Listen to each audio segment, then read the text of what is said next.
I explain what I just make the Kiwi Express. So the kiwi, some say, is a magical fruit.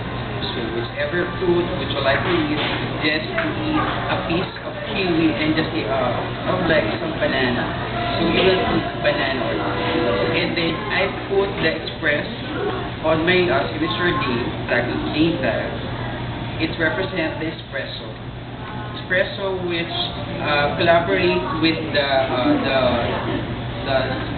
sour or the juicy or the fruity flavor of the Kiwi Express. And I'll add a little the crema above it, and then I use our very own sugar syrup, and then I top with a dollop of Coke with a little milk, of course, and then I top on the top of it is the whipped cream, and just to delight some the sweetest part of our tongue is I put our chocolate syrup. How are you supposed to consume this? You need to do a little shake or just with the spoon. What do you mean? Mix it up? And you can mix it up as Eat well. it with a spoon? Yes, sir.